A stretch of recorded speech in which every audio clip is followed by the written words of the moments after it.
श्रेयसला तीन तीन जे कॅरेक्टर आहेत फिल्मचे ते एक गाण्यात इंट्रोड्यूस करायचं. तुम्ही श्रेयसला म्हणलं तुला 3 गाणी करायचं, एकच गाणं का एक बजेटमध्ये 3 गाणी करायची.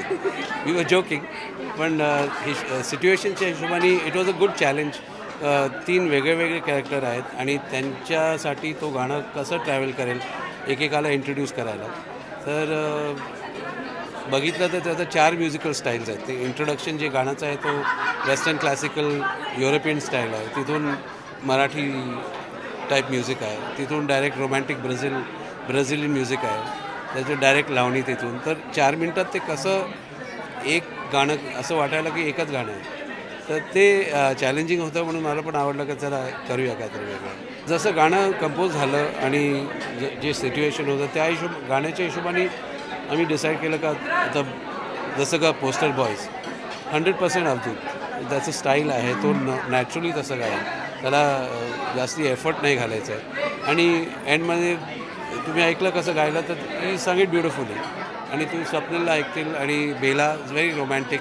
तर त्यांनी जे गायलं आहे, ऑफकोर्स बेलानी ते लावणी गायलं, शी इज ब्युटिफुल. बट रोमॅन्टिक गाणं पण जे स्वप्नील आणि ती गायलं आहे ते ब्राझिलियन स्टाईल, असं वाटत नाही की तुम्ही ब्राझिलियन म्युझिक ऐकतात आहे. मराठीच आहे पण रोमॅन्स आहे. आणि ब्राझीलचा रोमॅन्स आणि मराठी, कारण लोक रोमॅन्समध्ये ते ब्राझीलमध्ये रोमॅन्स असे का मराठीमध्ये रोमॅन्स आहे, सगळं सेमच आहे, तर एकच आहे. तर म्युझिकमध्ये पण एकच केलं आहे आणि दोन्ही रोमॅन्टिक गातात आहे. पण तुम्हाला वाटत नाही का वेस्टर्न म्युझिक चाललं आहे. मिटल्या नात्यांच्या खुणा, घडला हा कुठला गुन्हा, सलती जीवारी वेदना, सलती जीवारी वेदना. वणवा उठला या मनी, कोणाचा नाही कुणी, गहिवरल्या वेड्या भावना, गहिवरल्या वेड्या भावना. क्षण हे अडवू कसे मी सांगना, मन हे सावरू कसे मी सांगना. It's a beautiful song. Composition आहे बरं, पण जसं फार कठीण आहे, कारण ते 3 ऑक्टेव्समध्ये गाणं आहे. तर एकदम खाली गायचं आणि एकदम वरती गायचं फार कठीण आहे, सगळे नाही करू शकत. मला वाटलं हे जे गाणं आहे त्यांनी जे जसं गायलं आहे, he is really brought life to it.